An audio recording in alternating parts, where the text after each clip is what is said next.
ನಮಸ್ಕಾರ. ಇವತ್ತು ನಾನು ನಮ್ಮ ನೆಲಮಂಗಲ ತಾಲೂಕಿನಲ್ಲಿ ವೃಷಭಾವತಿ ಯೋಜನೆಗಳ ಅಡಿಯಲ್ಲಿ 69 ಕೆರೆಗಳಿಗೆ ನೀರನ್ನು ತುಂಬಿಸುವ ಒಂದು ಕಾಮಗಾರಿಯನ್ನು ನಮ್ಮ ಶಾಸಕರು ಮಂಜೂರು ಮಾಡಿಸ್ಕೊಂಡ್ಬಂದಿರೋದ್ರ ಬಗ್ಗೆ, ಅದರ ಸಾಧಕ ಬಾಧಕಗಳ ಬಗ್ಗೆ ನಾನು ಮಾತನಾಡೋಕ್ಕೆ ಬಯಸ್ತೇನೆ.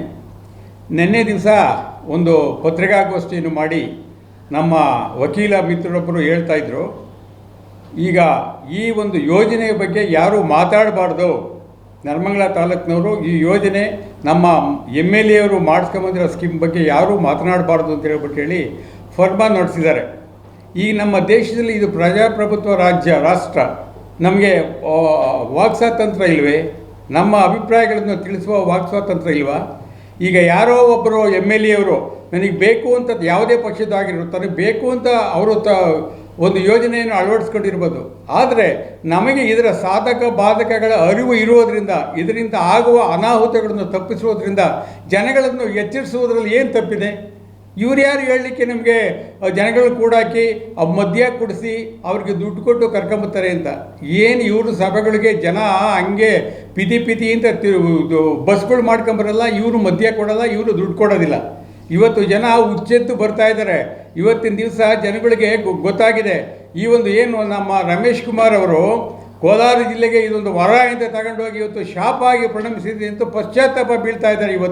ಇವತ್ತು ನಮ್ಮ ಒಂದು ನೆಲಮಂಗಲ ತಾಲೂಕಿಗೆ ಏನಾದರೂ ಈ ಯೋಜನೆ ಅನುಷ್ಠಾನಗೊಂಡ್ರೆ ಇನ್ನು ಕೇವಲ 2-3 ವರ್ಷದಲ್ಲಿ ನಮ್ಮ ತಾಲೂಕಿನ ಚಿತ್ರಣವೇ ಬದಲಾಗಿ ರೋಗಿಷ್ಠ ತಾಲೂಕೆ ಆಗೋದ್ರಲ್ಲಿ 2 ಮಾತಿಲ್ಲ. ಈಗ ನಮ್ಮ ಸ್ನೇಹಿತರು ಹೇಳ್ತಾ ಇದ್ರು, ಇದನ್ನು ಎಲ್ಲ ರೀತಿಯಲ್ಲೂ ಆಗಿದೆ, ಇದಾಗಿದೆ ಅಂತೇಳಿ. ಆದರೆ ನಾವು ನಾವು ಇದನ್ನು ನಮ್ಮ ವಿಜಯ ಕರ್ನಾಟಕ ಒಳಗಡೆ ಬಂದಂಥ ಒಂದು ಚಂದ್ರೇಗೌಡ ಅಂತ ಬರೆದಿರ್ತಕ್ಕಂಥ ಒಂದು ಇದನ್ನೇ ಓದ್ತೀನಿ. ಜನವರಿ 2ರಂದು ಇದು HNK KC ವ್ಯಾಲಿ 2 ಹಂತಗಳಲ್ಲಿ ಶುದ್ಧೀಕರಣಗೊಳ್ಳುತ್ತಿದೆ, ಆದರೆ ನೀರಿನಲ್ಲಿ ವಿಷ ರಾಸಾಯನಿಕ ಅಂಶಗಳು ಹಾಗೇ ಇದ್ದು ಅಂತರ್ಜಲವು ಕಲುಷಿತಗೊಳ್ಳುತ್ತದೆ ಎಂಬ ದೂರು ಕೇಳಿಬರುತ್ತಿದೆ. ಆದ್ದರಿಂದ ನೀರಿನ 3ನೇ ಹಂತದ ಶುದ್ಧೀಕರಣಕ್ಕೆ ಜನರ ಕೂಗು ಹೆಚ್ಚಿದೆ. ಸರ್ಕಾರ ಜನರ ಬೇಡಿಕೆಗೆ ಮಣೆ ಹಾಕುತ್ತೋ ಇಲ್ಲವೋ ಎಂಬುದು ಕಾದು ನೋಡಬೇಕು. ವರದಿ ಕೊಟ್ಟಿರೋ ಡೋಂಟ್ ಕೇರ್ 2013ರಲ್ಲಿ ಕೇಂದ್ರ ಸರ್ಕಾರ, ನಗರಾಭಿವೃದ್ಧಿ ಸಚಿವಾಲಯ, ಕೇಂದ್ರ ಸಾರ್ವಜನಿಕ ಆರೋಗ್ಯ ಮತ್ತು ಪರಿಸರ ಇಂಜಿನಿಯರಿಂಗ್ ಮತ್ತು ಜಪಾನ್ ಅಂತಾರಾಷ್ಟ್ರೀಯ ಸಹಕಾರ ಸಂಸ್ಥೆ ಜಂಟಿಯಾಗಿ ರೂಪಿಸಿದ ಕೊಳಚೆ ಮತ್ತು ಒಳಚರಂಡಿ ಸಂಸ್ಕರಣೆಗಳ ವ್ಯವಸ್ಥೆಗಳ ಕೈಪಿಡಿಯನ್ನು ಹೊರತಂದಿದೆ. ಇದನ್ನು ಎಲ್ಲ ರಾಜ್ಯ ಸರ್ಕಾರಗಳು ಅಳವಡಿಸಿಕೊಂಡಿದ್ದಾವೆ. ಆದರೆ 3ನೇ ಹಂತದ ಶುದ್ಧೀಕರಣ ದುಬಾರಿ ಎಂಬ ಕಾರಣ ನೀಡಿ ಕರ್ನಾಟಕ ಸರ್ಕಾರವು ಆ ಮಾರ್ಗಸೂಚಿಗಳನ್ನು ಪಾಲಿಸುತ್ತಿಲ್ಲ. ಕೊಳಚೆ ಮತ್ತು ಒಳಚರಂಡಿ ಸಂಸ್ಕರಣಾ ಮಾನದಂಡಗಳ ಕೈಪಿಡಿಯ ಪ್ರಕಾರ ಮುಖ್ಯ ಶಿಫಾರಸುಗಳಲ್ಲಿ ಏನು ಅಂದರೆ 3ನೇ ಹಂತದ ಶುದ್ಧೀಕರಣ ಆಗದ ಹೊರತು ಈ ನೀರನ್ನು ಯಾವುದೇ ಕಾರಣಕ್ಕೂ ಉಪಯೋಗಿಸಬಾರದು ಅಂತ ಹೇಳಿ ಒಂದು ಸ್ಪಷ್ಟವಾದ ಒಂದು ವರದಿಯನ್ನು ನೀಡಿದೆ. ಇವರು ಹೇಳ್ತಾ ಇದ್ರು BJP ಸರ್ಕಾರದವರು ಕೊಟ್ಟಂಥ ಸ್ಕೀಮ್ ಅಂತ ಹೇಳಿ. ಈ ಒಂದು ಸಾಧಕ ಬಾಧಕಗಳು ಗೊತ್ತಿಲ್ಲದೆ ಸರ್ಕಾರ ಯೋಜನೆಯನ್ನು ಜಾರಿಗೆ ತಂತು. ತದನಂತರ ಈ ಒಂದು ಬಾಧಕಗಳನ್ನು ಅರಿತು 2023-24ನೇ ಬಜೆಟ್ನಲ್ಲಿ BJP ಸರ್ಕಾರ ತೃತೀಯ ಹಂತದ ಶುದ್ಧೀಕರಣದ ನೀರನ್ನು ಹರಿಸುವ ಭರವಸೆ ನೀಡಿತ್ತು. ಅದಕ್ಕೆ ಬಜೆಟ್ನಲ್ಲಿ ನಾವು ಹಣ ಒದಗಿಸ್ಕೊಟ್ಟು 3ನೇ ಹಂತದ ಶುದ್ಧೀಕರಣ ಮಾಡಿ ನಾವು ನೀರು ಬಿಡ್ತೀವಿ ಅಂತ ಹೇಳಿದರು. ಆದರೆ ಚುನಾವಣೆ ನಂತರ ಬಂದ ಕಾಂಗ್ರೆಸ್ ಸರ್ಕಾರ ತನ್ನ ಬಜೆಟ್ನಲ್ಲಿ ಅದಕ್ಕೆ ಹಣ ಮೀಸಲಿಡುವ ಬಗ್ಗೆ ಉಲ್ಲೇಖಿಸಿಲ್ಲ. ಇನ್ನೊಂದೆಡೆ ವ್ಯಾಲಿ ಯೋಜನೆಗಳಡಿ ಹೇಳಿದಷ್ಟು ನೀರನ್ನು ಹರಿಸುತ್ತಿಲ್ಲ. ಇವಾಗ ಕೋಲಾರ ಜಿಲ್ಲೆಗೆ ಯಾವುದು ಒಂದು 80 ಕೆರೆಗೆ ಹರಿಸುತ್ತೆ ಇಟ್ಕೊಳ್ಳೋ, ಒಂದೊಂದು ಕೆರೆಗೆ 4 TMC 5 TMC ಈ ಥರ ಕೊಡ್ತೀವಿ ಅಂತ ಹೇಳಿದವರು ಇವಾಗ 1 TMC 2 TMC ಅವ್ರನ್ನೇ ಫುಲ್ಫಿಲ್ ಮಾಡಿಲ್ಲ. ಇನ್ನು ಈಗಾಗಲೇ ಬೇರೆ ಏನಕ್ಕೆ, ಯಾವ ಉದ್ದೇಶ ಇದು? ಹೊಸದಾಗಿ ನಮ್ಮ ತಾಲೂಕಿಗೆ ಕಾಂಟ್ರಾಕ್ಟ್ ತರಬೇಕು, 1800 ಕೋಟಿ ಒಳಗಡೆಗೆ 10% ಕಮಿಷನ್ನು, ಮತ್ತೊಂದು ಈ ದುರಾಸೆಯಿಂದ ಈ ಸ್ಕೀಮ್ ತರ್ತಾರೆ ಹೊರತು ನಮ್ಮ ನೆಲಮಂಗಲ ತಾಲೂಕಿನ ಜನಗಳನ್ನ ಉದ್ಧಾರ ಮಾಡೋಕ್ಕೆ ಈ ಸ್ಕೀಮ್ ತರ್ತಾ ಇಲ್ಲ. ಇದು ಏನಾದ್ರೂ ಈ ಯೋಜನೆ ನಮ್ಮ ತಾಲೂಕಿಗೆ ಒಂದು ಕಾರ್ಯಗತವಾದರೆ ನಿಜಕ್ಕೂ ನಮ್ಮಂಥ ನತದುಷ್ಟರು ಇನ್ನೊಂದಿಲ್ಲ. ಯಾಕೆಂದರೆ ದನ ಕರುಗಳು ಜನ ಜಾಡ್ಯ ಎಲ್ಲವೂ ಸಹ ನಾಶವಾಗ್ತದೆ ನಮ್ಮ ಇದಕ್ಕೆ. ಈಗ ನಿನ್ನೆ ದಿವಸ ಈ ಒಂದು ಪತ್ರಿಕಾಗೋಷ್ಠಿಯಲ್ಲಿ ನಮ್ಮ ಸ್ನೇಹಿತರು ಹೇಳ್ತಾ ಇದ್ರು, ದನ ಕರುಗಳು ಕುಡಿಯೋಕ್ಕಲ್ಲ ಈ ನೀರು ಅಂತೇಳಿ. ಈ 69 ಕೆರೆಗಳಿಂದ ತುಂಬಿಸಿದ ನಂತರ ಕೆರೆಗಳಿಗೆ ದನಗಳು ನೀರು ಕುಡಿಯಲ್ವಾ? ಅದಕ್ಕೇನು ಬೇಲಿ ಹಾಕ್ಸ್ತಾರೆ ಇವರು 69 ಕೆರೆಗಳನ್ನು ದನ ಕರುಗಳು ಕುರಿಗಳು ಮೇಕೆಗಳು ಈ ಒಂದು ಹಕ್ಕಿ ಪಕ್ಷಿಗಳು ಏನು ನೀರು ಕುಡಿದಂಗೆ ಸುತ್ತ ಬೇಲಿ ಹಾಕ್ಸ್ತಾರ. ಈ ರೀತಿ ಹೇಳ್ತಾ ಇದ್ದಾರೆ, ಜನಗಳಿಗೆ ತಪ್ಪು ದಾರಿಗೆ ಹೇಳ್ತಾ ಇದ್ದಾರೆ. ದನ ಕರುಗಳು ಕುಡಿಯೋದಕ್ಕಲ್ಲ, ನೀವು ಅವ್ರ ಸ್ಟೇಟ್ಮೆಂಟ್ ತೆಗೆದು ನೋಡ್ಬೋದು. ಆಮೇಲೆ ಬೆಳೆಗಳಿಗೆ ಬಿಡುವುದಿಲ್ಲ, ಇನ್ನು ತೂಪು ಮುಚ್ಚಿಬಿಡ್ತಾರಾ ಇವಾಗ 69 ಕೆರೆ ನೀರು ತುಂಬಿಸ್ಬಿಟ್ಟು ಹಂಗೆ ಬಿಟ್ಬಿಡ್ತಾರೆ ಅದನ್ನು. ತೂಪು ಬೇರೆ ಇದಕ್ಕೆ ಹೋಗೋದಿಲ್ವಾ?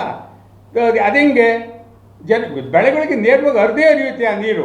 ಇವತ್ತಿನ ದಿವಸ ಕೋಲಾರದಲ್ಲಿ ನೋಡಿ, ಅಲ್ಲಿ ಆ ಬೆಳೆದಂಥ ಹುಲ್ಲನ್ನು ಸಹ ದನಗಳು ತಿನ್ನಲಿಕ್ಕೆ ಆಗೋದಿಲ್ಲ. ಆ ತಿಂದಂಥ ಹಾಲು, ಕೊಡ್ತಕ್ಕಂಥ ಹಾಲು ಸಹ ಇವತ್ತು ವಿಷವಾಗಿ ಪರಿಣಮಿಸಿದೆ. ಹಾಗಾಗಿ ಎರಡನೇದು ಬೆಳೆಗಳಿಗೆ ಬಿಡೋದಿಲ್ಲ ಅಂತ ಹೇಳ್ತಾರೆ. ಇದು ಎಷ್ಟು ಮಟ್ಟಿನ ಸತ್ಯ, ಎಷ್ಟು ಸುಳ್ಳು ಹೇಳ್ತಾರೆ ಅಂತ ನಿಮ್ಗೆ ಇದರಿಂದನೇ ಗೊತ್ತಾಗುತ್ತೆ. ಬಿಡ್ದಂಗೆ ಇರೋಕ್ಕಾಗುತ್ತಾ? ತದನಂತರ ಇವ್ರು ಹೇಳ್ತಾರೆ, ಯಾವುದೋ ಒಂದು ಕೆರೆಗೆ, ಬಿದಲೂರು ಗಂಗಮ್ಮನ ಕೆರೆಗೆ ಬಿಡೋದಿಲ್ಲ, ಅದು ದೈವಿಕವಾದ ಕೆರೆ ಅಂತೇಳಿ. ಈಗ ಬಿದಲೂರು ಗಂಗಮ್ಮನ ಕೆರೆಗೆ ಬಿಡೋದಿಲ್ಲ. ಮೇಲ್ಗಡೆ ಇನ್ನೊಂದು ಗೋವಿನಹಳ್ಳಿ ಕೆರೆ ಇರುತ್ತೆ, ಗೋವಿನಹಳ್ಳಿ ಕೆರೆಗೆ ಬಿಟ್ಟಿರ್ತಾರೆ. ಗೋವಿನಹಳ್ಳಿ ಕೆರೆ ಆ ತುಂಬಿದ ನಂತರ ಅದರ ಕೋಡಿ ಎಲ್ಲಿಗೆ ಬರುತ್ತೆ? ಬಿದಲೂರು ಕೆರೆಗೆ ಬರುತ್ತೆ. ಆ ಕಲುಷಿತ ನೀರು, ತೊಳ್ಕೊಂಡು ನೀರು ಬರಲ್ವ ಇಲ್ಲಿ? ಅದು ಶುದ್ಧ ಆಗಲ್ವ ಆ ಕೆರೆ? ಹೇಳೋದಕ್ಕೆ ಒಂದು ವೈಜ್ಞಾನಿಕವಾಗಿ ಇದಿರಬೇಕು. ಅದರ ನಂತರ ಇನ್ನೊಂದು ಹೇಳ್ತಾರೆ ನಮ್ಮ ಸ್ನೇಹಿತರು, ಮಾಜಿ MLC ಶ್ರೀ ಕೃಷ್ಣಪ್ಪನವ್ರನ್ನ ಈ ಹೋರಾಟಕ್ಕೆ ಬರಬೇಕು ಅಂತೇಳಿ ನಾವೇ ಹೋಗಿ ಕೇಳ್ಕೊಂಡಾಗ ಅವರು ಸಂತೋಷದಿಂದ ಬಂದಿದ್ದಾರೆ. ಅವರು ಯಲಹಂಕ ಕಾನ್ಸ್ಟಿಟ್ಯೂನ್ಸಿಗೆ ಮಾತ್ರ ಸೀಮಿತವಾಗಿಲ್ಲ, ಅವರು ಮಾಜಿ MLC ಆಗಿದ್ದವರು. ಅವರು 8 ತಾಲೂಕುಗಳಲ್ಲಿ ಜನರು ಓಟ್ ಹಾಕಿ ಗೆಲ್ಲಿಸಿದ್ದವರು. ದಬ ತಾಲೂಕಿನಿಂದನೂ ನಾನು ಸಹ ಗ್ರಾಮ ಪಂಚಾಯತ್ ಸದಸ್ಯ ಆಗಿದ್ದೆ. ಅವರಿಗೆ ಓಟ್ ಹಾಕಿಸಿ ಗೆಲ್ಲಿಸಿದ್ದೀವಿ, ನಮಗೆ ಸೇವೆ ಮಾಡಿದ್ದಾರೆ. ದಬ ಹೋರಾಟಕ್ಕೆ ಬೇಕವರು. ನಮ್ಮ ಹೋರಾಟಕ್ಕೆ ನಾವೇ ಹೋಗಿ ಕರ್ಕೊಂಬಂದಿದ್ದೀವಿ. ಈ ಒಂದು ಹೋರಾಟಕ್ಕೆ ನಮ್ಮ ನಾಯಕತ್ವ ವಹಿಸಿದ್ದಾರೆ. ಅದರ ಬಗ್ಗೆ ಕೆಟ್ಟದಾಗಿ ಮಾತಾಡ್ತಾರೆ ನಮ್ಮ ವಕೀಲ ಹನುಮಂತೇಗೌಡ ಅನ್ನೋರು. ಹೇಳ್ತಾರೆ, ಶಾಸಕರು ಅವರು ಗಂಡಸಾಗಿದ್ದರೆ ನೋಡಿ, ಗಂಡಸ್ತನ ಒಂದು ಸಾಬೀತು ಮಾಡೋದು, ಯಾವುದಾದ್ರೂ ಒಂದು ಬಂದು ಸ್ಟ್ರೈಕಲ್ಲಿ ಭಾಗವಹಿಸಿ ಒಂದು ನಾಯಕತ್ವ ವಹಿಸ್ಕೊಂಡಾಗಲ್ಲ. ಗಂಡಸತ್ವ ಪರಿಚಯ ಮಾಡೋದು ಡಾಕ್ಟ್ರುಗಳು ಯಾವ ರೀತಿ ಅಂದರೆ, ಒಂದು ಹೆಣ್ಣನ್ನು ಕರ್ಕೊಂಬಂದುಬಿಟ್ಟು ಅವ್ರಿಗೆ ಒಂದು ಮಗು, ಹೆಣ್ಣೋ ಗಂಡೋ ಮಗು ಹುಟ್ಸೋಕ್ಕೆ ತಾಕತ್ತಿಲ್ದಿದ್ರೆ ಅವ್ರನ್ನ ಗಂಡಸಲ್ಲ ಅಂತ ಹೇಳ್ತಾರೆ. ಈ ಮನುಷ್ಯ ಈ ಒಂದು ಅಸಂಸ್ಕೃತ ಭಾಷೆನ ಬಳಸ್ತಾನೆ.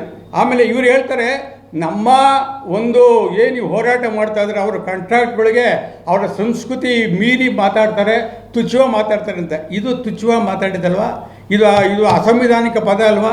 ಗಂಡಸ್ತನ ಏನು ಇವನು ಒಬ್ಬನೇ ಗಂಡಸು, ನಾವು ಗಂಡಸರಿದ್ದೀವಿ ಅಂತ ಹೇಳ್ತಾರೆ. ನಾವು ಏನು ಗಂಡಸರಿಲ್ವ? ಅವ್ರು ವಿರುದ್ಧವಾಗಿ ಹೋರಾಡೋರು ನಾವು ಗಂಡಸರೇ ಅಲ್ವಾ? ಇವನೇನು ನಾವು ಗಂಡಸಿದ್ವಿ ಅಂತ ಹೇಳ್ತಾರೆ. ಆಯಿತು, ಗಂಡಸ್ತನ ತೋರಿಸೇ ಬಿಡೋಣ. ಈ ಕೃಷ್ಣಪ್ಪನವರು ಅವ್ರು ಏನು ಇಲ್ಲಿ ಇದು ಮಾಡಬೇಕು ಅಂತ ಬಂದಿಲ್ಲ, ಅವರಿಗೆ ಸಾಕಷ್ಟು ಕೊಟ್ಟಿದ್ದಾರೆ, ಭಗವಂತ ಆರಾಮಾಗಿದ್ದಾರೆ. ಆದರೆ ನಮ್ಮ ತಾಲೂಕಿಗೆ ಆಗ್ತಕ್ಕಂಥ ಒಂದು ನೀವು ಅನಾಹುತವನ್ನು ತಪ್ಪಿಸೋಕ್ಕೋಸ್ಕರವಾಗಿ ನಾಯಕತ್ವ ವಹಿಸಿದರೆ, ಮುಂದೇನು ವಹಿಸ್ತಾರೆ. ಇವರು ಈ ರೀತಿಯೆಲ್ಲ ಹೇಳಿ ಇದು ಮಾಡೋಕ್ಕಾಗೋದಿಲ್ಲ, ಗೊತ್ತಾಯ್ತಾ? ಪ್ಯೂರಿಫೈ ವಾಟರ್ ಅಂತ ಹೇಳ್ತಾರೆ, ಏನು ಬಿಸ್ಲೇರಿ ಥರ.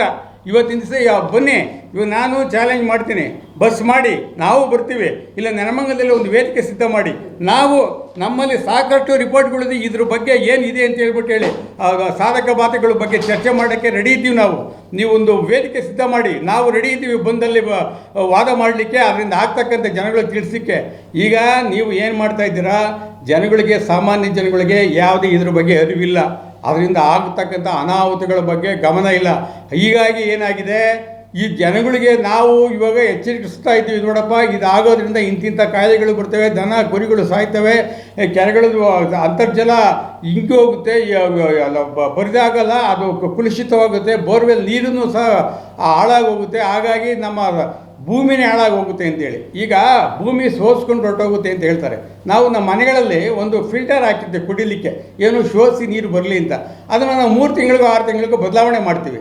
ಆದರೆ ಭೂಮಿನ ಇವ್ರನ್ನ 4 ವರ್ಷ 5 ವರ್ಷ ಇದು ಈ ಕೆಟ್ಟ ವಸ್ತುಗಳಿಂದಲ್ಲ, ಸೀಸಾ ಮತ್ತೊಂದು ಈ ಒಂದು ಕೆಮಿಕಲ್ ಏನು ಬರುತ್ತೆ ಅದನ್ನೆಲ್ಲನೂ ಹಿಡಿದಿಟ್ಕೊಂಡಾದ್ಮೇಲೆ ಒಂದು 5 ವರ್ಷ ಆದಮೇಲೆ ಭೂಮಿನ ಚೇಂಜ್ ಮಾಡಿಬಿಡೋಕ್ಕಾಗುತ್ತಾ? ಈ ಸಾಮಾನ್ಯ ಜ್ಞಾನ ಬೇಡ ಅವ್ರಿಗೆ. ಭೂಮಿ ಇರ್ತ ಬೆಸ್ಟು ಫಿಲ್ಟರ್ ಅಂತ ಹೇಳ್ತಾರೆ. ಈ ಫಿಲ್ಟರ್ ಆಗಿದ್ದು ಎಲ್ಲಿ ಸೇರ್ಕೊಳುತ್ತೆ? ಈ ಭೂಮಿನಲ್ಲೇ ಸೇರ್ಕೊಳುತ್ತೆ. ಈ ಭೂಮಿನ ಬದಲಾವಣೆ ಮಾಡಿಬಿಡ್ತಾರೆ ಹತ್ತಡಿ. ಈ ಸೇರ್ಕೊಂಡಿರ್ತಕ್ಕಂಥದ್ದು ಬೆಳೆ ಎಲ್ಲಿ ಬೆಳೀತದೆ? ನಮ್ಮ ಬೆಳೆದ ಬೆಳೆಗಳು ಈ ಒಂದು ಏನು ಖನಿಜಾಂಶಗಳು, ಕೆಟ್ಟ ಖನಿಜಾಂಶಗಳು ಈ ಭೂಮಿನಲ್ಲಿ ಸೇರ್ಕೊಂಥದ್ದು, ಅದರಿಂದನೇ ಈ ಒಂದು ಬೆಳೆಗಳು ಬೆಳೀತವೆ. ಅದರಿಂದ ಬಂದಂಥ ಬೆಳೆಗಳನ್ನು ನಾವು ಆಹಾರವನ್ನು ಉಪಯೋಗಿಸಿದಾಗ ನಮ್ಮ ಎಲ್ಲ ದನ ಕರುಗಳು ಜನಗಳ ಎಲ್ಲ ಆರೋಗ್ಯನೂ ಹಾಳಾಗೋಗಿ ಒಂದು ಇದಾಗುತ್ತೆ. ಇವರು ಹೇಳ್ತಾರೆ ಇವಾಗ ಹೈಕೋರ್ಟಲ್ಲಿ ಸುಮ್ಮನೆ ಕೇಸು ಮುಂದಕ್ಕೆ ಹಾಕೊಂಡು ಹೋಗ್ತಾರೆ ಅಂತೇಳಿ ನೋಡಿ. ರಿಟ್ ಪಿಟಿಷನ್ 25/08/18 2023 AAG ಒಂದು ಲಿಸ್ಟ್ ಮಾಡಿ 2 ವೀಕ್ಸ್ ಅಂತಾರೆ. ಇವು TV ರಾಮಚಂದ್ರ ಅಂದರು IAS ವಿಜ್ಞಾನಿನೂ ಇದ್ರ ಬಗ್ಗೆ ತುಂಬ ಹೇಳಿದ್ದಾರೆ. ಅವತ್ತಿಂದ ಇವತ್ತುವರೆಗೂ ಈ ಒಂದು ಕೇಸು ಮತ್ತೆ ಪೋಸ್ಟಿಂಗ್ ಆಗಿಲ್ಲ. ಹೈಕೋರ್ಟಲ್ಲಿ ಮಾಡಿಸ್ತಾ ಇಲ್ಲ ಇವರೇ ಸರ್ಕಾರದವರು. ಆಮೇಲೆ ಇನ್ನೊಂದು ಸಲ ಕೊಟ್ಟರು, ನೀವು ಕೋರ್ಟ್ಗೆ ಹೋಗ್ಬಿಟ್ಟು ಇದು ಮಾಡಿಬಿಟ್ಟಿದ್ದ. ನಾವು ಕೋರ್ಟ್ಗೆ ಹೋಗ್ಲಿಕ್ಕೇ ಒಂದು DPR ಕಾಪಿ ಕೇಳಿದ್ದೀವಿ, ಇದುವರೆಗೂ DPR ಕೊಟ್ಟಿಲ್ಲ. ರೈಟ್ ಟು ಇನ್ಫಾರ್ಮೇಷನ್ ಕೊಟ್ಟಿಲ್ಲ. ನಮ್ಮ ದೊಡ್ಡಬಳ್ಳಾಪುರ ಶಾಸಕರಾದ ಧೀರಜ್ ಮುನ್ರಾಜ್ ಅವರು ಅವರ ಅರ್ಜಿ ಕೊಟ್ಟರು ಸಹ DPR ಕೊಟ್ಟಿಲ್ಲ. ಕೊಡಲಿ, ನಾವು ನಮ್ಮಲ್ಲೂ ಸಾಕಷ್ಟು ವಕೀಲರುಗಳಿದ್ದಾರೆ, ನುರಿತವರಿದ್ದಾರೆ. ನಾವು ಕೋರ್ಟ್ಗೆ ಹೋಗ್ತೀವಿ, ಕೋರ್ಟ್ಗೆ ಹೋಗ್ದೇನೆ ಇಲ್ಲೇ ಏನು ನಾವು ಇದು ಮಾಡೋದಿಲ್ಲ. ಫಸ್ಟ್ DPR ಕಾಪಿ ಕೊಡ್ಸೋಕ್ಕೆ ಹೇಳಿ ಸ್ವಾಮಿ ನೀವು, ಇದಕ್ಕೆ ಹೋಗ್ತೀವಿ ನಾವು. ಆಮೇಲೆ ಈ ಒಂದು ಆಂಜನೇಯ ರೆಡ್ಡಿ ಅವ್ರನ್ನ ಈ ಒಂದು ಇದರಲ್ಲಿ PIL ಇರಬಾರ್ದು ಅಂತ ಹೇಳ್ಬಿಟ್ಟು ಒಂದು ವ್ಯವಸ್ಥೆ ಮಾಡಿದರು. ಅದು ಸುಪ್ರೀಂ ಕೋರ್ಟಲ್ಲಿ ಅವ್ರಿಗೆ ಎತ್ಕೊಂಬಂದು ಅವ್ರು ಕಂಟಿನ್ಯೂ ಮಾಡಿದ್ದಾರೆ. ಇವತ್ತು ಆಂಜನೇಯ ರೆಡ್ಡಿ ಕೇಸು ಕ್ಲೋಸ್ ಆಗಿ ಹೋಗಿದೆಯಾ? ಏನಿಲ್ಲ. ಹಾಗಾದ್ರೆ ಒಂದು ಆದೇಶ ಮಾಡಿಸ್ಬಿಡಿ. ಹೈಕೋರ್ಟಲ್ಲಿ ನಡೀತಾ ಇರೋದ್ರಲ್ಲಿ ನೀವೇ ಇದ್ದೀರಲ್ಲ, ಈ ನೀರು ವ್ಯವಸಾಯಕ್ಕೆ, ಕುಡಿಲಿಕ್ಕೆ, ದನ ಕರುಗಳಿಗೆಲ್ಲ ಪರಿಶುದ್ಧವಾಗಿದೆ, ಇದ್ರ ಬಗ್ಗೆ ಯಾರು ಸ್ಟ್ರೈಕ್ ಮಾಡಬಾರ್ದು ಅಂತ ಹೇಳ್ಬಿಟ್ಟು ಡಿಕ್ಲೇರ್ ಮಾಡಿ ಒಂದು ಆದೇಶ ಕೊಟ್ಬಿಡಿ, ಸುಮ್ಮನಾಗ್ಬಿಡ್ತೀವಿ. ನೀವು ಹೇಳ್ತೀರಾ ನೀವು ಮೊದಲನೇ ಒಂದು ಕೆರೆಗೆ ಬರಲಿ, ಆ ಕೆರೆಯಲ್ಲಿ ಟೆಸ್ಟ್ ಮಾಡೋಣ, ಆ ನೀರು ಸರಿ ಇಲ್ಲದೆ ಇದ್ದರೆ ನಾವೇ ಅದ್ರ ವಿರುದ್ಧ ಹೋರಾಡ್ತೀವಿ ಅಂತ.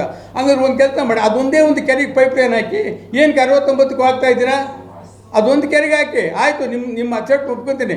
ಬೆಂಗಳೂರಿಂದ ಅವೇನು ಯಲಹಂಕ ಒಂದು ಕೆರೆಗೆ ಬಿಡಿ, ಅದನ್ನು ಟೆಸ್ಟ್ ಮಾಡಿ ನೀವು ನೋಡೋಣ. 5 ವರ್ಷ ಬಿಡಿ. ಅದರಲ್ಲಿ ಸಾಧಕ ಬಾಧಕಗಳೇನು, ಅದರಲ್ಲಿ ಎಷ್ಟು ಶ್ರದ್ಧೆ ಶಾರ್ದೂಲಗಳೆಲ್ಲ ಬೆಳ್ಕೊಂಡು ಅದರಲ್ಲಿ ಜಲಚರಗಳಲ್ಲೂ ಸಾಯ್ತವ ಇಲ್ವಾ, ಆ ನೀರಿನಿಂದ ಆ ಅಕ್ಕಪಕ್ಕದಲ್ಲಿ ಇರ್ತಕ್ಕಂಥ ಒಂದು ಬಾವಿಗಳಿಗೆ ಹೋದಂಥ ನೀರನ್ನು ಅದನ್ನು ಟೆಸ್ಟ್ ಮಾಡಿ ನೋಡೋಣ. ಆವಾಗ ನಾವು ಒಪ್ಕೊಳ್ಳೋಣ ಇದು ಏನು ಇಲ್ಲ ಇದು ಅಂತೇಳಿ. ಹಾಗಾಗಿ ಈ ಬಾಯಿಗೆ ಬಂದಂತೆ ಮಾತನಾಡೋದು, ನಮ್ಮ ಕೃಷ್ಣಪ್ಪನವ್ರ ಬಗ್ಗೆ ಈ ರೀತಿ ತುಚ್ಛವಾಗಿ ಮಾತಾಡ್ತಕ್ಕಂಥದ್ದು ಯಾರೂ ಸಹಿಸೋಕ್ಕಾಗೋದಿಲ್ಲ ಇದನ್ನು, ಆಯಿತಾ. ಅನಂತರ ಇವರು ಮೊನ್ನೆ ಒಂದು ಸುದ್ದಿಗೋಷ್ಠಿ ನಡೆಸಬೇಕಾದ್ರೆ ನಮ್ಮ ಶಾಸಕರು ಮಾತಾಡ್ತಾ ಇರಬೇಕಾದ್ರೆ ನಮ್ಮ MK ನಾಗರಾಜ್ ಅಂದರು ಒಂದು ವರ್ಡ್ ಹೇಳಿದರು. ನನ್ನ ಮಗ ರಾಹುಲ್ ಗೌಡ ಎಂಟಗಳ್ಳಿ ಗ್ರಾಮ ಪಂಚಾಯತ್ ಅಧ್ಯಕ್ಷರ ಮೇಲೆ 6 ಜನ ರೌಡಿಗಳು ಅವನ್ನ ಕೊಲೆ ಮಾಡೋಕ್ಕೆ ಸಂಚು ಮಾಡಿದ್ರಂತೆ. ಅದನ್ನು ಇವರು MLA ಅವರು ಅವ್ರನ್ನ ಎತ್ತಾಕೆ ಬಂದು ಅವ್ರಿಗೆ ಒದ್ದು ಇದು ಮಾಡಿ ಅವನ ಪ್ರಾಣನ ಕಾಪಾಡಿರಂತೆ. ಆ ಪ್ರಾಣ ಕಾಪಾಡೋದ್ರ ಬಗ್ಗೆ ಒಂದು ಇದಿಲ್ಲ, ನಿಮ್ಮ ಫೋಟೋ ಇಟ್ಕೊಂಡು ಪೂಜೆ ಮಾಡಬೇಕು ಅಂತ ಹೇಳ್ತಾರೆ. ಮಿಸ್ಟರ್ MK ನಾಗರಾಜ್, ನೀವೇನೋ ಅವ್ಯವಹಾರಗಳು ಮಾಡ್ತಾರೆ, ನಿಮಗೆ ಇಂಥವ್ರು ಇದೆಲ್ಲ ಬೇಕು. ನಮಗೆ ಹೇಳ್ರಿ, ಇವತ್ತು ನಮ್ಮ ಶಾಸಕರು ಇದಕ್ಕೆ ಉತ್ತರ ಕೊಡಲಿ. ಯಾರು 6 ಜನ ರೌಡಿಗಳು? FIR ಏನು ಮಾಡಿದ್ರು ಅವ್ರ ಮೇಲೆ? ಏನು ಕ್ರಮ ತೊಗೊಂಡ್ರಾ? ಕ್ರಮ ತೊಗೊಂಡ್ರಾ? ಅವ್ನ ಫೋಟೋ ಇಟ್ಕೊಂಡು ಪೂಜೆ ಮಾಡೋದು ನಮಗೇನ್ರಿ ಬಂದಿದೆ ನಾಗರಾಜು? ನೀವು ಬೇಕಾದ್ರೆ ಇಟ್ಕೊಳ್ಳಿ, ಇಟ್ಟು ನಿಮ್ಮ ತಂದೆ ತಾಯಿಗಳ ಫೋಟೋ ತಿಪ್ಪೆಗೆ ಹಾಕ್ಬಿಟ್ಟು ದೇವ್ರ ಫೋಟೋನ ಹಾಕ್ಬಿಟ್ಟು ನಮ್ಮ ಶ್ರೀನಿವಾಸ್ ಅವ್ರ ಫೋಟೋನ ನೀವು ಇಟ್ಕೊಂಡು ಪೂಜೆ ಮಾಡಿ. ನಾವು ಬೇಡ ಅಂತ ಹೇಳೋದಿಲ್ಲ. ಆದರೆ ದಯಮಾಡಿ ಇದ್ರ ಬಗ್ಗೆ ಕ್ಲಾರಿಫಿಕೇಶನ್ ಕೊಡ್ತೀವಿ. ನನ್ನ ಮಗನಾಗ 6 ಜನ ರೌಡಿಗಳು ಕೊಲೆ ಮಾಡೋಕ್ಕೆ ಬಂದಿದ್ದವ್ರು ಯಾರು? ಇದ್ರ ಬಗ್ಗೆ ಏನು ಕೇಸ್ ಆಯಿತು? ಇದುವರೆಗೂ ನೀವೇನು ಕ್ರಮ ತಗೊಂಡಿದ್ರ ಬಗ್ಗೆ ಅದರ ವರದಿ ಕೊಡಿ ದಯಮಾಡಿ ಇವತ್ತು. ಯಾಕೆಂದರೆ ಇದು ಶಾಸಕರು ವೇದಿಕೆ ಮೇಲೆ ಹೇಳಿರ್ತಕ್ಕಂಥದ್ದು. ಭಗವಂತ ಅವರಿಗೆ ಒಳ್ಳೇದು ಮಾಡಲಿ ಅಂತ ಹೇಳಿ ನಮಗೆ ಆರಿಸ್ತಾರೆ ನಮ್ಮ MLA ಅವರು. ತದನಂತರ ಇದೇ DYSP ಅವರು ಫೋನ್ ಮಾಡಿ, ಈ ಥರ ನಿನ್ನ ಇದೆಯಪ್ಪ, ನಿನ್ನ ಪ್ರಾಣಕ್ಕೆ ಹಾನಿ ಇದೆ, ರೌಡಿಗಳು ಈ ಥರ ಮಾಡ್ತಾ ಇದ್ದಾರೆ, ನೀನೊಂದು ಗನ್ ಲೈಸೆನ್ಸ್ ಅಪ್ಲೈ ಮಾಡ್ಕೊಂಬಿಡು ಅಂದರು. ಸರಿ, ಅವರ ಸಲಹೆ ಮೇರೆಗೆ ಒಂದು ಗನ್ ಲೈಸೆನ್ಸ್ ಅಪ್ಲೈ ಮಾಡಿಕೊಂಡು ಇದುವರೆಗೂ ಈಗಾಗಲೇ 3-4 ತಿಂಗಳಾಗಿದೆ, ಆ ಗನ್ ಲೈಸೆನ್ಸ್ ಒಂದು ಸ್ಯಾಂಕ್ಷನ್ ಮಾಡಿ ಕೊಟ್ಟಿಲ್ಲ. ಒಬ್ಬ ವ್ಯಕ್ತಿಗೆ ಪ್ರಾಣ ಬೆದರಿಕೆ ಇದೆ ಎಂದಾಗ ಯಾಕೆ ಕೊಡಬಾರ್ದು ಇವರು ಒಂದು ಲೈಸೆನ್ಸ? ಇದುವರೆಗೂ ನನ್ನ ಮಗನ ಮೇಲೆ ಒಂದೇ ಒಂದು FIR ಇಲ್ಲ. ಅವನು gold medallist, MA in political science, Entagalli ಗ್ರಾಮ ಪಂಚಾಯತ್ ಅಧ್ಯಕ್ಷರಾಗಿದ್ದಾರೆ. ಹಾಗಾಗಿ ಈ ಒಂದು ಏನು ನಾವು ಋಷಿವಾವತಿ ವಿಚಾರದಲ್ಲಿ ಯಾರೂ ಮಾತನಾಡಬಾರ್ದು, ಜನಗಳನ್ನು ಎಜುಕೇಟ್ ಮಾಡಬಾರ್ದು ಅಂತಕ್ಕಂಥದ್ದು ಮೂರ್ಖತನ. ಇದು ನಮ್ಮಿದು. ಅವರು ನೆನ್ನೆ ಪತ್ರಿಕಾಗೋಷ್ಠಿ ಮಾಡಿ ಹೇಳಿದ್ದಾರೆ, ಮಾಡಲಿ, ನಾವು ಮಾಡ್ತೀವಿ. ಈಗ ಶ್ರೀನಿವಾಸ ಮೂರ್ತಿಯವರು ಕಾಂಟ್ರಾಕ್ಟ್ಗಳಿಂದ ದುಡ್ಡು ತಗೊಂಡು ಹಣೆಯ ನಂದು ಹೆಸರು ಕೊಟ್ಬಿಡೋಣ ಮಾಡ್ಕೊಂಡು ಹೋಗು ಅಂತ ಹೇಳ್ತಿದ್ದಾರೆ. ಹೌದ್ರಪ್ಪ, ಇವಾಗ ನೀವು ಹೇಳ್ತೀರಿ ನಮ್ಮ ಶಾಸಕರು ಯಾವ ಅಧಿಕಾರಿಗಳಿಂದ ಒಂದು ಪೈಸಾ ಮುಟ್ಟಲ್ಲ ಅಂತೇಳಿ. ಹಾಗಾದರೆ ನೆಲಮಂಗಲ ತಾಲೂಕಿನಲ್ಲಿ ಇರ್ತಕ್ಕಂಥ ಕಚೇರಿಗಳಲ್ಲಿ ಯಾವುದು ಲಂಚ ಇಲ್ಲದೆ ಒಂದು ಕೆಲಸಗಳು ಆಗ್ತಾಯಿದ್ದಾವ? ಎದೆ ತಟ್ಟು ಹೇಳ್ತೀರಾ? ತದನಂತರ ಈಗ ಆಯಿತು, ನಮ್ಮ ಶ್ರೀನಿವಾಸ್ ಅವರು 2010ರಲ್ಲಿ ವಿದ್ಯಾರ್ಥಿ ಎಮ್ ಎ ಹಿಸ್ಟ್ರಿ ಒಳಗಡೆ ಯೂನಿವರ್ಸಿಟಿ ಒಳಗಿದ್ದರು. ನಮ್ಮ ಈ ಒಂದು ಎಲೆಕ್ಷನ್ಗೆ 2 ವರ್ಷಗಳ ಮೊದಲೇ ನಮ್ಮ ತಾಲೂಕಿಗೆ ಬಂದು 100 ಕೋಟಿ ಖರ್ಚು ಮಾಡಿದ್ರು. 100 ಕೋಟಿ ಖರ್ಚು ಮಾಡಿರು, ಕುಕ್ಕರ್ ಹಂಚಿರು, ಮತ್ತೊಂದು ಮಾಡಿರು.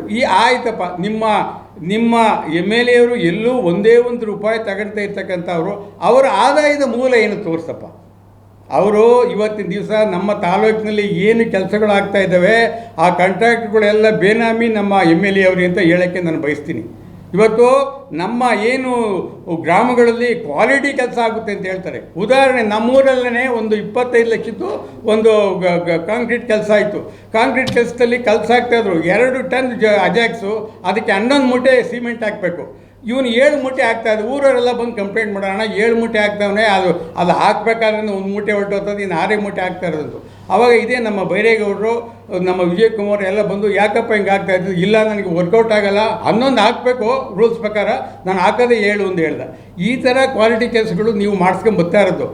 ಮಾಡಿ ನೀವು ಒಂದು ಗ್ರೂ ಕಟ್ ಮಾಡಿ ನೋಡಿ ನಿಮ್ಮ ಯಾವ ಪರ್ಸೆಂಟೇಜ್ ಬರ್ತದೆ, ಏನು ಬರ್ತದೆ ಅಂತ. ನಮ್ಮ PWD ರೂಲ್ಸ್ ಪ್ರಕಾರವಾಗಿ ಯಾವುದೇ ಒಂದು ಕಾಮಗಾರಿ ಪ್ರಾರಂಭವಾಗೋದಕ್ಕೆ ಮೊದಲು ಒಂದು ಬೋರ್ಡ್ ಹಾಕಬೇಕು. ಅದರ ಎಸ್ಟಿಮೇಟ್ ಎಷ್ಟು, ಅದ್ರ ಕಾಂಟ್ರಾಕ್ಟರ್ ಯಾರು, ಯಾವ ಯೋಜನೆಯಲ್ಲಿ ಮಂಜೂರಾಗಿದೆ ಅಂತೇಳಿ ಒಂದು ಬೋರ್ಡ್ ಹಾಕಬೇಕು. ಇಡೀ ತಾಲೂಕಲ್ಲಿ ಎಲ್ಲಾದರೂ ಒಂದು ಬೋರ್ಡ್ ತೋರಿಸ್ತೀರಾ ಪತ್ರಕರ್ತರೆ? ನೀವು ನೋಡಿ, ಅವ್ರು ಹಾಗೆ ಲಿಸ್ಟ್ ಕೊಡ್ತಾರಲ್ಲ, ದಯಮಾಡಿ ಹೋಗಿ ನೋಡ್ಕೊಂಬನ್ನಿ. ಎಲ್ಲಾದರೂ ಒಂದು ಯಾವ ಎಸ್ಟಿಮೇಟ್ ಮಾಡಿದಾರ, ಯಾವ ಯೋಜನೆಯಲ್ಲಿ ಇದು ಕಾಮಗಾರಿ ಮಂಜೂರಾಗಿದೆ, ಈ ಕಾಂಟ್ರಾಕ್ಟರ್ ಯಾರು, ಏನಾದರೂ ಇದೆಯಾ, ಅದೇನಾದರೂ ಇದ್ದರೆ ಕೇಳ್ಬೋದು. ಇವ್ರು ಮಾಡ್ತಾಗಿರೋ ಕೆಲಸ 25 ರೂಪಾಯಿದೋ 25 ಲಕ್ಷದೋ ಯಾರಿಗೆ ಗೊತ್ತಾಗುತ್ತೆ? ನಮ್ಮ PWD ನಾರ್ಮ್ಸ್ ಪ್ರಕಾರವಾಗಿ ಬೋರ್ಡ್ ಹಾಕಲೇಬೇಕು. ಆದರೆ ನಮ್ಮ MLA ಅವರು ಯಾವುದೇ ಬೋರ್ಡ್ ಆಗ್ತಾಯಿಲ್ಲ ನಮಗೆ. ತದನಂತರ ಇವರು ಹೇಳ್ತಾರೆ, ನಮ್ಮ ಚೌಧರಿಯವರು, ನಮ್ಮ ಪಕ್ಷದ ಅಧ್ಯಕ್ಷರಾದ ಚೌಧರಿಯವರು ಅನ್ಎಜುಕೇಟೆಡ್ ಅಂತ ಹೇಳ್ತಾರೆ. ಅವ್ರು ಏನು, ಅವ್ರ ವಿದ್ಯೆ ಏನು, ಅವ್ರು ಏನಿದು ಅಂತ ಹೇಳ್ಬಿಟ್ಟು ಹೇಳಿ. ಏನು ಇವರು ಹನುಮಂತೇಗೌಡರು ಬ್ಯಾರಿಸ್ಟ್ರಿಗಿಲ್ಲ ಲಾ ಮಾಡ್ಕೊಂಬಂದ್ಬಿಟ್ಟವ್ರ? ಸ್ವಾಮಿ, ನೀವು 30 questions at a glance ಅವಿನ್ಯೂರ ಪುಸ್ತಕ ತಗೊಂಡೋಗಿ ನೀವು LLB ಮಾಡ್ಕೊಂಬಂದಿರೋದು. ಇವತ್ತು ಬೇಕಾದ್ರೆ ನಾನು ನಿಮ್ಮ ಮುಂದೆ ಚಾಲೆಂಜ್ ಮಾಡ್ತೀನಿ. ಈಗ ನಮ್ಮ ಈ ಚೌಧರಿನ ಇನ್ನು 3 ವರ್ಷದಲ್ಲಿ ಅಡ್ವೊಕೇಟಾಗಿ ನಿನ್ನ ಮುಂದೆ ನಿಲ್ಲಿಸ್ತೀನಿ, ನಿನ್ನ ವಿರುದ್ಧನೇ ವಾದ ಮಾಡಿಸ್ತೀನಿ. ಚಾಲೆಂಜ್ ಇದೆಯಾ? ಚಾಲೆಂಜ್ ಮಾಡು ಬೇಕಾದ್ರೆ. ಏನು ಎಜುಕೇಟೆಡ್ ಇವತ್ತಿನ ದಿವಸ ಪ್ರಪಂಚದಲ್ಲಿ ಕೇವಲ ಸ್ನಾತಕೋತ್ತರ ಪದವಿ ಲಾ ಓದಿರೋಲ್ಲ, ಏನು ಓದ್ತೇ ಇದ್ದವರು ಇವತ್ತು ಸ್ಕಾಲರ್ ಆಗಿದ್ದಾರೆ, ಮೇಧಾವಿಗಳಾಗಿದ್ದಾರೆ. ಬೇಕಾದಷ್ಟು ಈ ಒಂದು ನಮ್ಮ ಪ್ರಪಂಚಕ್ಕೆ ಕೊಡುಗೆಗಳನ್ನು ಕೊಟ್ಟಿದ್ದಾರೆ. ಏನು ಓದ್ತಾರೆ, ವಿದ್ಯಾಭ್ಯಾಸನೇ ಮಾಡ್ದಂತಕ್ಕಂಥವ್ರು. ಕೇವಲ ಬುದ್ಧಿ ಏನಿದ್ರು ಕೇವಲ ಕಾಲೇಜ್ಗೆ ಹೋಗೋದ್ರಿಂದ, ಸ್ಕೂಲ್ಗೆ ಹೋಗೋದ್ರಿಂದ ಬರೋದಿಲ್ಲ. ನಮ್ಮ ಸ್ವಯಂ ನಾವು ಏನು ಬೆಳೆಸ್ಕೊತೀವಿ. ನಮಗೆ ಸಮಾಜನೇ ಒಂದು ಯೂನಿವರ್ಸಿಟಿ, ಇದರಲ್ಲೇ ಬೇಕಾದಷ್ಟು ಕಲಿಬೇಕು, ಕಲಿಸ್ತಾ ಇದ್ದಾರೆ ನಮ್ಮ ಜನಗಳು. ಹಾಗಾಗಿ ನಮ್ಮ ಅಧ್ಯಕ್ಷರ ಬಗ್ಗೆ ಹೇಳೋ ಅವಶ್ಯಕತೆ ಇಲ್ಲ. ಅಧ್ಯಕ್ಷರು ತುಂಬ ತಿಳ್ಕೊಂಡಿದ್ದಾರೆ. ತದನಂತರ ಹೇಳಿರ ಅಪರಾಧಿ ಹಿನ್ನೆಲೆ ವ್ಯಕ್ತಿಗಳು, ಸ್ವಾಮಿ ನಿಮ್ಮಂಥವ್ರು ಇದ್ದರೆ ಇಡೀ ತಾಲೂಕೇ ನಿಮ್ಮ ವಿರುದ್ಧ ಇರೋರ್ನೆಲ್ಲ ನೀವು ಅಪರಾಧಿಗಳು ಮಾಡಿಬಿಡ್ತಾರ. ಏನು ಗೊತ್ತಾ, ಇದೇ ಒಂದು ನಮ್ಮ ಬೈರೇಗೌಡರು ಹಾಲು ಒಕ್ಕೂಡೆ KMFK ಎಲೆಕ್ಷನ್ ನಿಂತಾಗ ನಮ್ಮ ಒಂದು ಮೇಲೆ ಒಂದು ಸುಳ್ಳು ಕಂಪ್ಲೇಂಟ್ ಮಾಡಿಸಿರು. ಏನು, ಬೈರೇಗೌಡರು, ನಾನು, ನಂದನಪ್ಪ, ನಮ್ಮ ಅಣ್ಣನ ಮಗ ವಿಜಯಕುಮಾರ್, ಇವ್ರು 3 ಮೇಲೆ ಇವರು ಕುಲಷಿತ ಹಾಲನ್ನು ಸಪ್ಲೈ ಮಾಡ್ತಾ ಇರ್ತಾರೆ, ಕಲಬೆರಕೆ ಹಾಲನ್ನು ಸಪ್ಲೈ ಮಾಡ್ತಾ ಇದ್ದಾರೆ ಅಂತ. ಯಾವತ್ತು ನಮಗೇನಂತ ಜೀವನ ಕೊಟ್ಟಿಲ್ಲ. ನಾನು 1 ಕೋಟಿ ಟ್ಯಾಕ್ಸ್ ಕಟ್ತೀನಿ, ನಮ್ಮ ಅಣ್ಣ 2 ಕೋಟಿ ಟ್ಯಾಕ್ಸ್ ಕಟ್ತಾನೆ, ಗೊತ್ತಾಯ್ತಾ? ಈ ಹಾಲಿನಿಂದ ಏನು ಜೀವನ ಮಾಡಬೇಕಂತ ಅವಶ್ಯಕತೆ ಇಲ್ಲ. ಇದು ಸುಳ್ಳು ಕಂಪ್ಲೇಂಟ್ ಮಾಡಿಸಿ ಇದಕ್ಕೆ ಮೂಲ ಕರ್ತ ಇದೇ ಹನುಮಂತೇಗೌಡ, ಇದೇ ನಮ್ಮ ಸಬ್ ಇನ್ಸ್ಪೆಕ್ಟ್ರು, ಪಾಪ ಸರ್ಕಲ್ ಇನ್ಸ್ಪೆಕ್ಟ್ರು ಮೊದಲು ಹೇಳಿದ್ದಾರೆ, ಇದೇನೇ ಸೊಸೈಟಿದು ಬೇಡ ಹೋಗಪ್ಪ ಇದು ಅಂತೇಳಿ. ತದನಂತರ ಇವರೇ ಒತ್ತಾಯ ಮಾಡಿ ಇದನ್ನು ನಮ್ಮ ಮೇಲೆ FIR ಮಾಡಿಸಿ ಏನಕ್ಕೆ ಅನಂತರ ಇವರು ಕಲಬೆರಕೆ ಮಾಡಿದ್ದಾರೆ ಅಂತೇಳಿ ಎಲ್ಲ ಪ್ಲ್ಯಾನ್ ಮಾಡಿಬಿಟ್ಟಿದ್ರು. ಈ ಥರ ಒಂದು ವ್ಯವಸ್ಥಿತವಾದ ಸಂಚಲನ ಮಾಡಿದರೆ ಯಾರನ್ನ ತಾನೇ ಇವರು ರೌಡಿ ಶೀಟರ್ ಅಂತ ಮಾಡೋಕ್ಕಾಗಲ್ಲ. ಇವತ್ತು ಬೈರೇಗೌಡರನ್ನ ಅಪರಾಧಿ ಸ್ಥಾನದ ನಿಲ್ಲಿಸಬೇಕು, ಅವ್ರು ಎಲೆಕ್ಷನ್ ನಿಲ್ಲಿಸಬಾರ್ದು ಅಂತ ಮಾಡಿದ್ದಂಥ ಇದು. ತದನಂತರ ನೋಡು, ದೇವರು ಅನ್ನೊಂದು ದೊಡ್ಡವನಿದ್ದಾನೆ. ಅದೇ ಈ ಒಂದು ಏನು MD ಇದ್ದಾರೆ KMFD, ಅವರು ಇವನ್ನೆಲ್ಲ ಸ್ಟಾಫ್ನಲ್ಲೂ ಈ ಒಂದು ಕಂಪ್ಲೇಂಟ್ ಹೋದ ನಂತರ ಅವ್ರನ್ನ ಕರೆದು ವಿಚಾರಣೆ ಮಾಡಿದಾಗ, ಇಲ್ಲ ಇದೆಲ್ಲ ಸುಳ್ಳು, ಇದು ಹನುಮಂತೇಗೌಡರು ಭಾಸ್ಕರ್ ಒತ್ತಡದಿಂದ ನಾವು ಕಂಪ್ಲೇಂಟ್ ಕೊಟ್ಟು ನಮ್ಮನ್ನು ಕೂಡು ಹಾಕಿಲ್ಲ, ನಮಗೇನು ಮಾಡಿಲ್ಲ, ನಮಗೆ ಒಳ್ಳೆ ರೀತಿಯಲ್ಲಿ ನಡೆಸ್ಕೊಟ್ರು, ಅವ್ರು ಒತ್ತಡದಿಂದ ನಾವು ಕೊಟ್ಟಿದ್ದೀವಿ ಅಂತ ಹೇಳಿದಾಗ ಇದೇ ಇವರು ನಮ್ಮ MD ಅವರು ಒಂದು ಲೆಟ್ರ್ ಬರೆದಿದ್ದಾರೆ. ಅದರಲ್ಲಿ ಕ್ಲಿಯರ್ ಕಟ್ಟಾಗಿ ಏನು ಹೇಳಿದರೆ ಗೊತ್ತಾ, ಈಗ ಇದು ಏಕಾಏಕಿ ಸಂಘದ ಮೇಲೆ ಪೊಲೀಸ್ ಸುಳ್ಳು ದೂರು ದಾಖಲಿಸಿರುವುದು ಅಂತ ಹೇಳಿದರೆ, ಆಮೇಲೆ ಅಧಿಕಾರಿಗಳು ಸಂಘದಲ್ಲಿ ಕೂಡಿ ಹಾಕಿರ್ತಾರೆ, ತಪ್ಪು ಮಾಹಿತಿ ನೀಡಿರೋದು. ಈ ಏನು ಸ್ಟಾಫ್ ಇದ್ದರು ನೆಲಮಂಗಲ ಆಫೀಸಲ್ಲಿ ಇವರಿಗೆಲ್ಲರಿಗೂ ನೋಟಿಸ್ ಕೊಟ್ಟು ಕರೆಸಿ ಅವ್ರ ಮತ್ತೆ ಸ್ಟೇಟ್ಮೆಂಟ್ ತೊಗೊಂಡಿದ್ದಾರೆ. ಇದೆಲ್ಲ ಉದ್ದೇಶಪೂರ್ವಕವಾಗಿ ಮಾಡಿರ್ತಕ್ಕಂಥದ್ದು. ಇಂಥವ್ರು ಇದ್ದರೆ, ನಮ್ಮ ಹನುಮಂತೇಗೌಡನಂಥವ್ರು ಇದ್ದರೆ ನಮ್ಮ ತಾಲೂಕಿಗೆ ಇನ್ನೂ ಎಷ್ಟು ಜನ ರೌಡಿ ಲಿಸ್ಟನ್ನು ಮಾಡ್ತಾರೆ ಗೊತ್ತಿಲ್ಲ. ಏನೋ ಭಗವಂತ ನಮಗೆ ಶಕ್ತಿ ಕೊಟ್ಟಿದ್ದ, ನಾವು ಇದೇನು ಆಗ್ದಂಗೆ ನೋಡ್ಕೊಂಡು ಭಗವಂತನ ಆಶೀರ್ವಾದನೂ ನಮ್ಮ ಮೇಲಿತ್ತು. ಹಾಗಾಗಿ ಇವತ್ತಿನ ದಿವಸ ಏನು ಅಪರಾಧ ಹಿನ್ನೆಲೆ ಉಳ್ಳವರು ಅಂತ ಹೇಳ್ತಾರಲ್ಲ ಅವರು, ಆ ಮಾತು ವಾಪಸ್ ತಗೊಳ್ಳಿ. ಅಪರಾಧ ಇದು ಒಂದು ಸುಳ್ಳು ಆಪಾದನೆ. ಅದು ಅಪರಾಧ ಇದು ಮಾಡಿದ್ದಾರೆ. ಅವ್ರಿಗೆ ಹೈಕೋರ್ಟಲ್ಲೆಲ್ಲ ನ್ಯಾಯಾಲಯಗಳು ಇಲ್ಲದೇ ಇದ್ದರೆ ಇವತ್ತು ಏನಾದ್ರೂ ಇವರು ಕೇಳದಂತೆ ಕುಣಿಬೇಕಾಯಿತು, ಆ ಥರ ಮಾಡ್ಕೊಂಡವರು. ಹಾಗಾಗಿ ಇವತ್ತಿನ ದಿವಸ ನಮ್ಮ ತಾಲೂಕಿನಲ್ಲಿ ಏನು ಒಂದು ಈ ಹೋರಾಟ ನಡೀತಾ ಇದೆ, ಇದು ನಿರಂತರವಾಗಿ ನಡೀತಿದೆ. ನಾವು ಜನಗಳಿಗೆ ಒಂದು ಕಾನ್ಸಿಯಸ್ನೆಸ್ಸು ಮೂಡಿಸೋದೇ ಹೊರತು ಇದರಿಂದ ನಾವು ಏನು ಯಾವುದೂ ನಮ್ಮ ಮೇಲಿಗಾಗಿಲ್ಲ. ಯಾಕೆಂದರೆ ಅವ್ರು ಹಾಳಾಗಿ ಹೋಗಲ್ಲ ಅಂತ ನಾವು ಹಾಳಾಗಿ ಹೋಗ್ತೇವಲ್ಲ, ಅದಕ್ಕೋಸ್ಕರವಾಗಿ ನಾವು ಇದನ್ನು ಮಾಡ್ತಾ ಇರೋದು. ಅದಂತರ ಇನ್ನೊಂದು ಹೇಳಿರು, ಯಾರೋ ಕಾಂಟ್ರಾಕ್ಟ್ಗಳ ಹತ್ರ ನಾವು ನೋಡಿ ಇನ್ನೂ ಉನ್ನತ ಮಟ್ಟಕ್ಕೆ ತಗೊಂಡೋಗ್ಬಿಡ್ತೀವಿ, ದುಡ್ಡು ಕೊಡಿ ನಾವು ಸುಮ್ಮನಾಗ್ತೀವಿ ಅಂತ ಹೇಳಿರೋದು. ಕಮಾನ್ ಮಿಸ್ಟರ್ ಹನುಮಂತೇಗೌಡ, ಏನು ಹೆಸರು ಹೇಳು, ಗಾಳಿ ಒಳಗೆ ಗುಂಡೊಡಿಬೇಡ, ಯಾರು ಕಾಂಟ್ರಾಕ್ಟ್ರು ಹೇಳು, ಅವನ್ನ ಇವತ್ತು ಬಲಿ ಆಗ್ತೀವಿ ನಾವು. ಆ ಥರ ಡೂಪ್ಲಿಕೇಟ್ ಹೋರಾಟಗಾರರು ನಮ್ಮ ಹತ್ರ ಯಾರೂ ಇಲ್ಲ. ಅವ್ರು ಏನಿದ್ರು ನಮ್ಮ ಒಂದು ಈ ಹೋರಾಟಕ್ಕೆ ಜಯ ತಂದು ಕೊಡಬೇಕು, ನಮ್ಮ ತಾಲೂಕಿನ ಸ್ವಾಸ್ಥ್ಯವನ್ನು ಕಾಪಾಡಬೇಕು ಅನ್ನೋ ಒಂದು ಉದ್ದೇಶದಿಂದ ಮಾಡ್ತಾರೆ. ಆಯಿತು, ಈಗ ಹನುಮಂತೇಗೌಡ್ರೆ, ನಮ್ಮ ಹೇಮಂತಣ್ಣವರೇ, ನೀವು ಎಲೆಕ್ಷನ್ ಡಿಕ್ಲೇರ್ ಆಗಿ ಇದಾಗೋವರೆಗೂ ನಮ್ಮ ಶ್ರೀನಿವಾಸ್ ಜೊತೆನೇ ಇದ್ರ, ನೀವು ಗೈಡ್ ಮಾಡಬಹುದಾಗಿತ್ತಲ್ಲ. ನೀವು ಒಂದು NPA ಅಧ್ಯಕ್ಷರಾದ್ರಿ, ಆವಾಗ ಅವರು ಶ್ರೀನಿವಾಸ ಮೂರ್ತಿ ಅವರು ಬೇಕಾಗಿತ್ತು ನಿಮಗೆ. ಆವಾಗ ನೀವು ಹೇಳ್ಬೋದಾಗಿತ್ತು, ನೀವು ಮಾಡ್ತಾ ಇರೋದು ಸರಿ ಇಲ್ಲ, ಯಥಾ ರಾಜ ತಥಾ ಪ್ರಜಾ. ಒಬ್ಬ ಮನುಷ್ಯ ಹೆಂಗಿರ್ತಾನೆ ಅಂದರೆ ಅವನ್ನ ಸುತ್ತುವರೆದ ಜನ ಹೆಂಗಿರ್ತಾರೆ ನೋಡು, ಅದೇ ಥರ ಅವನು ಇರ್ತಾನೆ. ನೀವು ಅವತ್ತು ಅಡ್ವೈಸ್ ಮಾಡಬಹುದಾಗಿತ್ತು ಶ್ರೀನಿವಾಸ ಮೂರ್ತಿಗೆ, ಈ ಥರ ಮಾಡಿ ನೀವು ತಪ್ಪೆಜ್ಜೆ ಇಡ್ತಾ ಇದ್ದೀರಾ ಅಂತೇಳಿ. ಎಲ್ಲ ನನಗೆ ಗೆದ್ದೆತ್ತಿನ ಬಾಲ ಹಿಡ್ದಂಗೆ ಹೋಗ್ತಕ್ಕಂಥದ್ದು ಇದು ಸರಿಯಲ್ಲ, ಇದು ಭಗವಂತ ಒಪ್ಪಲ್ಲ. ದಯಮಾಡಿ ಈ ಹೋರಾಟ ನಿರಂತರ ನಾವು ಜನಗಳಿಗೆ ಎಚ್ಚರಿಸ್ತೀವಿ. ಅವರೇ ಉರ್ದುಂಬಿ ಬೋತಾರೆ, ನಾವೇನು ಯಾರಿಗೂ ದುಡ್ಡು ಕೊಟ್ಟು ಕರ್ಕೊಂಡ್ಬರ್ಬೇಕಾಗಿಲ್ಲ. ಹಾಗಾಗಿ ಈ ಒಂದು ಏನು ಅವರು ಇವತ್ತು ಚಾಲೆಂಜ್ ಮಾಡಿ ಕೋಲಾರ ಜಿಲ್ಲೆ ಚಿಕ್ಕಬಳ್ಳಾಪುರ ಜಿಲ್ಲೆಗೆ ಹೋಗೋದಾದರೆ ಅವ್ರು ಯಾವ ಡೇಟ್ ಕೊಡ್ತಾರೋ ಅವತ್ತು ನಾವು ರೆಡಿ ಇರ್ತೀವಿ. ಆಮೇಲೆ ನೆಲಮಂಗಲ ತಾಲೂಕು ಮಟ್ಟದಲ್ಲಿ ಇದ್ರ ಬಗ್ಗೆ ಚರ್ಚೆ ಇಟ್ಕೊಳ್ಳಿ. ನಾವು ಎಲ್ಲ ವಿತ್ ರೆಕಾರ್ಡ್ಸ್, ನಮ್ಮ ಹತ್ರ ಸಾಕಷ್ಟು ರೆಕಾರ್ಡ್ ಇದ್ದಾವೆ. ಈ ನೀರು ಹಾನಿಕಾರಕ ಅಂತ ಹೇಳಿರ್ತಕ್ಕಂಥ ರಿಪೋರ್ಟ್ಗಳು IIC ಸೈಂಟಿಸ್ಟ್ಗಳು ಇಟ್ಟಿದ್ರೆ ಏನೂ ಇಲ್ಲ, ಇದು ಕರೆಕ್ಟಾಗಿದೆ ಅಂತ. ಏನು ಹನುಮಂತೇಗೌಡ ಏನು IIC ಸೈಂಟಿಸ್ಟಾ? ಹಾಗಾಗಿ ಈ ಒಂದು ನಮ್ಮ ಜನಗಳನ್ನು ಎಚ್ಚರಿಸ್ತಕ್ಕಂಥ ಕೆಲಸ ಮಾಡ್ತಾ ಇದ್ದೀವಿ. ತದನಂತರ ಗೌರ್ಮೆಂಟ್ ಇರೋದು ನಿಮ್ಮದು, ನೀವೇನು ಬೇಕಾದರೂ ಮಾಡ್ಬೋದು. ಇಷ್ಟು ಹೇಳಿ ಈ ಒಂದು ನನ್ನ 2 ಮಾತುಗಳನ್ನು ಅವರು ಮಾಡಿದಂಥ ಒಂದು ಪತ್ರಿಕಾಗೋಷ್ಠಿಗೆ ನಾನು ಉತ್ತರ ಕೊಟ್ಟಿದ್ದೀನಿ. ಧನ್ಯವಾದಗಳು. ಸರ್, ಈಗ ನಿಮ್ಮದೇ ಸಮುದಾಯಕ್ಕೆ ಶಾಸಕರು 10 ಕೋಟಿ ರೂಪಾಯಿ ಬೆಲೆ ಬಾಳುವಂಥ ಆಸ್ತಿ ಅಧ್ಯಕ್ಷರು ಹಾಗೆ ಕಾರ್ಯದರ್ಶಿಗಳ ಹೆಸರಲ್ಲಿ ರಿಜಿಸ್ಟರ್ ಆಗಿರೋದು ಒಂದು ನಿಮ್ಮ ಸಮುದಾಯದಲ್ಲಿ ಸಾಕಷ್ಟು ಗೊಂದಲವನ್ನು ಉಂಟು ಮಾಡ್ತಾ ಇದೆ. ಈ ವಿಚಾರದಲ್ಲಿ ತಾವು ಏನು ಹೇಳಕ್ ಬಯಸ್ತೀರಾ? ಸರ್, ಈಗ ಶ್ರೀನಿವಾಸ್ ಅವರು ಏನೂ ಕೊಟ್ಟಿಲ್ಲ. ಈಗ ಬಡಾವಣೆಗಳಾದಾಗ CA ಸೈಟ್ಸು, ಪಾರ್ಕ್ಸು, ರೋಡ್ಸು ಅದನ್ನು ವಿಂಗಡಣೆ ಮಾಡಿ ಕಡ್ಡಾಯವಾಗಿ ಮಾಡಬೇಕು. ಈ CA ಸೈಟ್ಗಳನ್ನ ನಾವು CA ಸೈಟ್ಗಳನ್ನ ಯಾರು ಲೇಔಟ್ ಮಾಡಿದಾರೋ ಅವರು ಪ್ಲ್ಯಾನಿಂಗ್ ಅಥಾರಿಟಿಯವರಿಗೆ ಪರಿತ್ಯಾಜ್ಯ ಮಾಡಿಕೊಡ್ಬೇಕು. ರೋಡ್ಗಳನ್ನ, ಪಾರ್ಕ್ಗಳನ್ನ ನಮ್ಮ ಪಂಚಾಯತಿಗೆ ಪರಿತ್ಯಾಜ್ಯ ಮಾಡಿಕೊಡ್ಬೇಕು. ಆ ಪರಿತ್ಯಾಜ್ಯ ಮಾಡಿಕೊಟ್ಟಂಥ CA ಸೈಟ್ನ ಅದು ಯಾವ ಒಂದು ಸಂಘ ಸಂಸ್ಥೆ ಬೇಕಾಗಿತ್ತೋ ಅವರು ಒಂದು ನಗರಾಭಿವೃದ್ಧಿ ಇಲಾಖೆಗೆ ಅರ್ಜಿ ಸಲ್ಲಿಸಿ ನಿಗದಿತ ದುಡ್ಡನ್ನು ಕಟ್ಟಿದ ಮೇಲೇ ಅದು ಸ್ಯಾಂಕ್ಷನ್ ಆಗೋದು. ಸ್ಯಾಂಕ್ಷನ್ ಆದ ನಂತರ ಅದನ್ನು ನಮಗೆ ಪತ್ರ ಅದ್ರ ಬಗ್ಗೆ ನಮಗೆ ರೆಕಾರ್ಡ್ ಕೊಡಬೇಕು. ಅದ್ರ ಬಗ್ಗೆ ನನಗೆ ಹೆಚ್ಚಿಗೆ ಮಾಹಿತಿ ಇಲ್ಲ. ಆ ಮಾಹಿತಿ ಬಂದ ನಂತರ ಅದ್ರ ಬಗ್ಗೆ ಮಾತಾಡ್ತೀನಿ ಸರ್. ಈ ವಿಷವಾತಿ ನೀರು ಅಮೃತ, ನೆಲಮಂಗಲದಲ್ಲಿ ವಿಷ ಅಂತ ಹೇಳ್ತಾ ಇದ್ದೀರಾ, ಯಾಕೆ ಅಂತ ಪ್ರಶ್ನೆ ಮಾಡ್ತಾರೆ. ಕಾಂಗ್ರೆಸ್ ವಿರೋಧಿಸ್ತಾ ಇದ್ದೀರಾ ನೀವು ಅಂತ, ಇದಕ್ಕೇನು ಹೇಳ್ತೀರಾ? ಈಗ 2000 ಆ ಒಂದು ಯೋಜನೆ ಪ್ರಾರಂಭವಾದಾಗ ಆ ಒಂದು ಶಾಸಕರು 3ನೇ ಹಂತದ ಶುದ್ಧೀಕರಣ ಮಾಡಿ ಬಿಡಬೇಕು ಅಂತ ಹೇಳಿ ತೀರ್ಮಾನ ಮಾಡಿಸಿದ್ರಿಂದ ಅವರು ವೆಲ್ಕಮ್ ಮಾಡಿದ್ದಾರೆ. 3ನೇ ಹಂತದ ಶುದ್ಧೀಕರಣ ಆಗದೆ ಬೇಡ ಅಂತ ಎಲ್ಲರೂ ಹೇಳ್ತಾ ಇದ್ದಾರೆ. ಯಾಕಂದರೆ ಯಾವುದೇ MLA ಆಗಲಿ ಈಗ ನಮ್ಮ ಇದು ಅಂತ ಕೈ ಕುಯ್ಕೊಳಕ್ಕಾಗಲಿಲ್ಲ.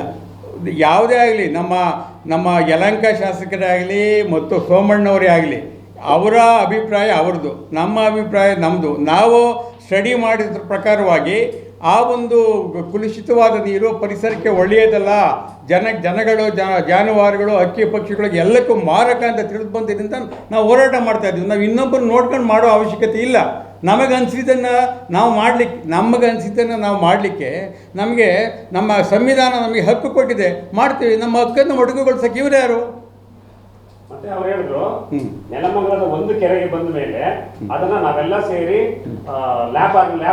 ಮೊಬೈಲ್ ಲ್ಯಾಬ್ಗಳನ್ನ ತಗೊಂಡ್ಬಂದು ಪರಿಶೀಲನೆ ಮಾಡಿ ಅದು ಸರಿ ಇಲ್ಲ ಅಂದ್ರೆ ನಾವೇ ಅದಕ್ಕೆ ಕೂಟ ಹೊಡಿತೀವಿ ಅಂದ್ರು. ಇದಕ್ಕೇನು ಹೇಳ್ತೀರಾ? I welcome it. ಈಗ ಒಂದು ಕೆಲಸ ಮಾಡಲಿ, ಎಲ್ಲ ಕೆರೆಗಳಿಗೂ ಸಹ ಪೈಪ್ ಲೈನ್ ಹಾಕೋದನ್ನು ಇವತ್ತೇ ಸ್ಟಾಪ್ ಮಾಡಲಿ. ಯಲಹಂಕ ಕ್ಷೇತ್ರದಿಂದ ನೆಲಮಂಗಲ ಕ್ಷೇತ್ರಕ್ಕೆ ಮೊದಲನೇ ಕೆರೆಗೆ ನೀರು ಬರಲಿ. ನೀರು ಬಂದು 2 ವರ್ಷ ಆಗಲಿ.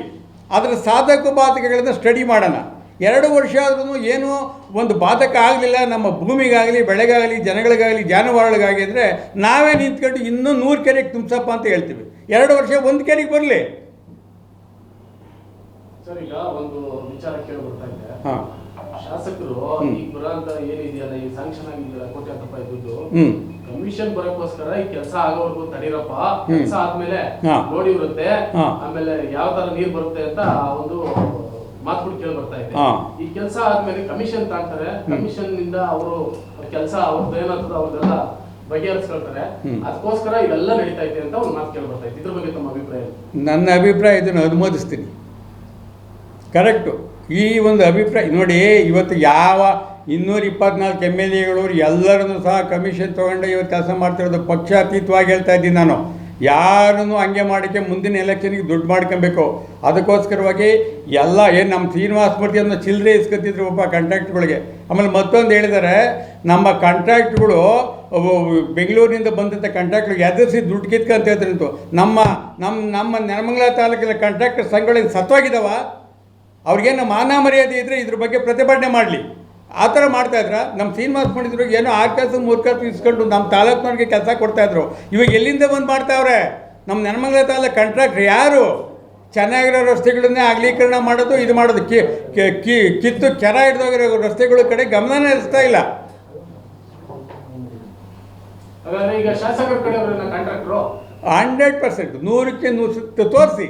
ನಮ್ಮ ನೆಲಮಂಗಲ ಇಷ್ಟು ಕಾಮಗಾರಿಗಳು, ಕೋಟ್ಯಾಂತರ ರೂಪಾಯಿ ಕಾಮಗಾರಿಗಳು ನಡೆದಿದ್ದಾವಲ್ಲ, ನಮ್ಮ ಯಾವ ನೆಲಮಂಗಲ ತಾಲೂಕಿನ ಒಂದು ಗುತ್ತಿಗೆದಾರರು ಕಾರ್ಯನಿರ್ವಹಿಸಿದ್ದಾರೆ ತೋರಿಸ್ಲಿ.